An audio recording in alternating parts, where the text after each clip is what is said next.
Welcome, everyone. We're diving into the world of neuroscience today, exploring a part of your brain called the default mode network, the DMN. We'll uncover how it shapes the way you see yourself and the world, and how it can sometimes hold you back. Joining us is a neuroscience expert. So let's start with the discovery of this network. It seems our brains are always active even when we're not focused on anything. How did that change our understanding of the brain? Scientists used to believe the brain was quiet during rest. But Marcus Rachel's research showed certain areas become more active when we daydream or reflect. This led to the identification of the default mode network, the DMN, a network of brain regions that come online when we're not engaged in a task. It's essentially shaping our inner world. So our brains are always on even when we're not actively doing something. How does the DMN influence how we see ourselves? It's like the architect of our identity, constantly weaving together our beliefs, memories, and experiences. It creates a sense of self and generates those familiar thought patterns and habits that we all have. The DMN wants efficiency and predictability, relying on past experiences to guide us. That makes sense. Yeah. But if our brains are always predicting outcomes based on the past, could that make us resistant to change? It's a double-edged sword. The DMN's focus on predictability can make us reluctant to try new things or leave our comfort zones. Think of your brain like a GPS, using familiar routes to navigate. It's great for routine, but limiting if you want to explore. This reminds me of predictive coding. Is that related? It's a core principle of how the brain works. It's how the brain anticipates what's next based on what it already knows. The DMN uses past experiences to predict the future. It's helpful for survival in daily life, but can make us resist anything that challenges our beliefs. So our brains try to keep us safe and efficient, but that creates a fear of the unknown. Could this be why some people struggle with anxiety? There's a strong link between an overactive DMN and anxiety and rumination. When the DMN is in overdrive, it can trap us in a cycle of negative thoughts and self-doubt. Breaking free is tough because those neural pathways become stronger with time. So if our brains are predicting negative outcomes based on the past, how can we break free? Are there ways to hack the DMN? There are strategies to rewire the DMN and promote growth and flexibility. We'll explore those soon. One powerful way is introducing novelty into our lives. Remember, the brain prefers the familiar. When we try new things, we disrupt those patterns and create new connections in the brain. So shaking things up, stepping outside those comfort zones. Exactly. It doesn't have to be drastic. Even small changes can have a positive impact.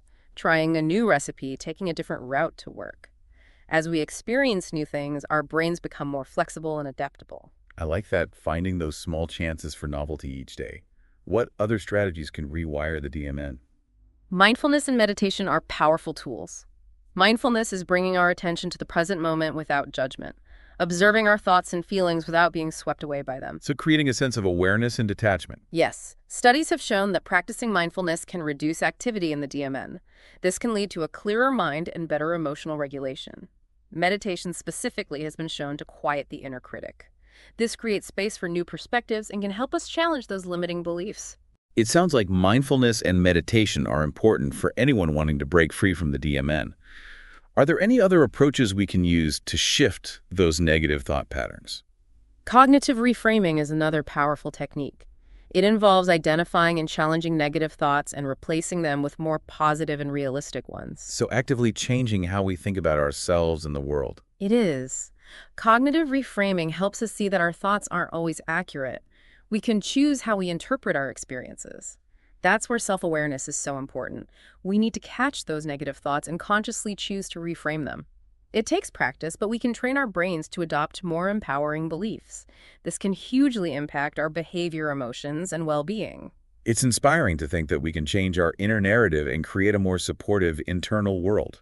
Research in neuroscience is always evolving, leading to fascinating insights. For example, some studies suggest that psychedelics in a controlled therapeutic setting can temporarily suppress DMN activity. That's interesting.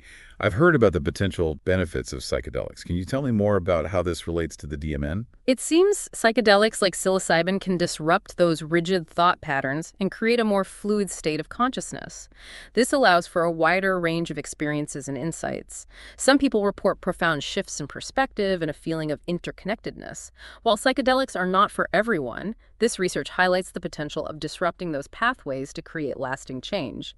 It's fascinating how science is exploring these substances in a controlled setting. There's so much to learn about the brain and its potential for healing and transformation.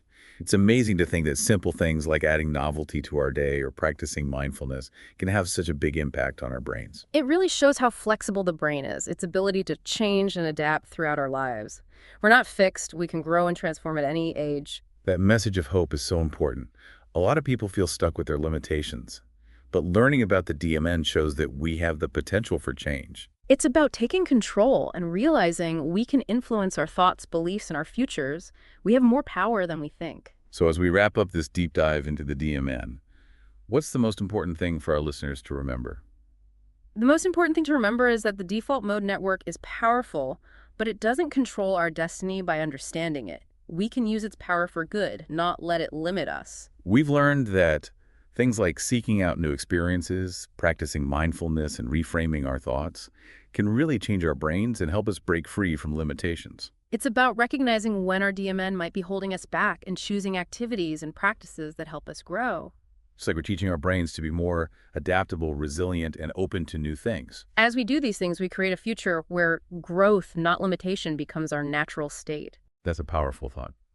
The DMN is a fascinating, complex part of our brains, but with awareness and effort, we can use this power for positive change. Thanks for joining us on this deep dive into the world of neuroscience and the default mode network. We hope you've gained valuable insights and are inspired to explore the incredible potential of your own brain. Until next time, keep exploring, keep learning, and keep pushing the boundaries of what you believe is possible.